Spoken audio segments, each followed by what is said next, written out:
चलना है। Assalamu alaikum. This is class pre-9. Our subject is chemistry, and today we will learn the example 1.2 and 1.3. So first we learn example 1.2. Calculate molecular mass of nitric acid. इसमें हमने क्या करना है कि nitric acid का molecular mass calculate करना है। सबसे पहले हम ये जो है रिमाइंड करेंगे कि मोलिकुलर मास क्या है। तो हमने प्रीवियस लेक्चर में पढ़ा था कि जो मोलिकुलर मास है वो किसी भी मॉलिक्यूल के अंदर उसके जो जितने भी एटम्स होते हैं उनके एटॉमिक मास को जमा कर लिया जाता है। तो वो जो टोटल मास आ जाता है वो हमारे पास क्या होता है, मोलिकुलर मास। तो सबसे पहले हम देखेंगे कि नाइट्रिक एसिड का फॉर्मूला क्या है। नाइट्रिक एसिड का फॉर्मूला है HNO3। तो हमारे पास जो हाइड्रोजन का एटॉमिक मास है वो कितना है, 1 एटॉमिक मास यूनिट। हाइड्रोजन का एटॉमिक मास हमारे पास कितना है, 1 एटॉमिक मास यूनिट। इसी तरीके से हमारे पास नाइट्रोजन का एटॉमिक मास यूनिट कितना है, 14 एटॉमिक मास यूनिट। इस तरीके से हमारे पास जो ऑक्सीजन है उसका एटॉमिक मास कितना है, 16 एटॉमिक मास यूनिट। अब हम इन सारे जो एटॉमिक मास हैं उनको जमा कर लेंगे। तो हमारे पास मोलिकुलर फार्मूला जो है नाइट्रिक एसिड का है वो है HNO3। तो यहाँ पे जब हम मोलिकुलर मासेस को जमा करेंगे तो मोलिकुलर मास जो हाइड्रोजन का था वो था हमारे पास 1, जो नाइट्रोजन का था वो था हमारे पास 14 और जो ऑक्सीजन का था वो था हमारे पास 16। अब ऑक्सीजन के चूँकि हमारे पास 3 एटम हैं तो 16 को हम 3 से मल्टीप्लाई कर देंगे तो ये हमारे पास आ जाएगा 48। इन सारे मैसेज को हम जमा कर लेंगे।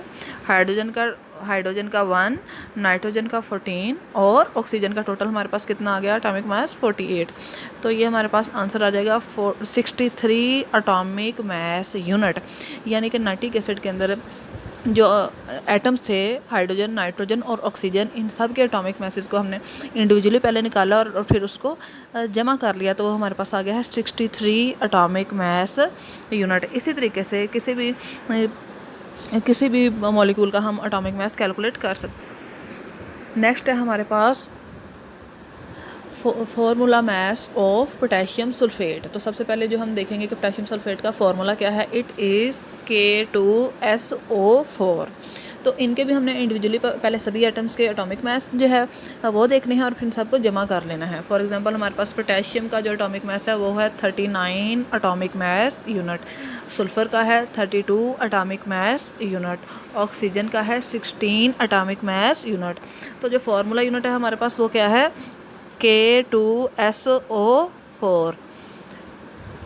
जो फार्मूला मास है वो हम कैसे कैलकुलेट करेंगे कि इन सब के एटॉमिक मासेस को जमा कर लेंगे। अब पोटेशियम का जो एटॉमिक मास है वो हमारे पास 39। अब पोटेशियम के चूँकि 2 एटम्स हैं तो 39 को हम 2 से मल्टीप्लाई करेंगे तो ये हमारे पास आंसर आ जाएगा 78। इसी तरीके से जो सल्फ़र है उसका 1 एटम है, इसका एटॉमिक मास आ जाएगा 32 और ऑक्सीजन के चूँकि हमारे पास जो है 4 एटम है तो इसका एटॉमिक मास आ जाएगा 16 को 4 से मल्टीप्लाई करेंगे तो 64। तो टोटल जो है हमारे पास आंसर आ जाएगा 174 एटॉमिक मास यूनिट। तो सिमिलरली इसी तरीके से ही बाकी जितने भी मॉलिक्यूल्स हैं उनके फार्मूला मास निकाल सकते हैं। पहले हमने जो है वो पोटेशियम का एटॉमिक मास नोट किया, फिर सल्फ़र का, फिर ऑक्सीजन का। अब इनके हमने देखना है कि कितने कितने एटम हैं हमारे पास। पोटेशियम के 2 हैं, सल्फ़र का 1 है और ऑक्सीजन के 4 हैं। तो इन सब को हमने जमा कर लिया। जमा करेंगे तो हमारे पास जो फाइनल आंसर आ जाएगा 174 एटॉमिक मास यूनिट। तो इस तरीके से हम किसी भी मॉलिक्यूल का जो फार्मूला मास है वो कैलकुलेट कर सकते हैं। If you further any confusion you can ask me in contact.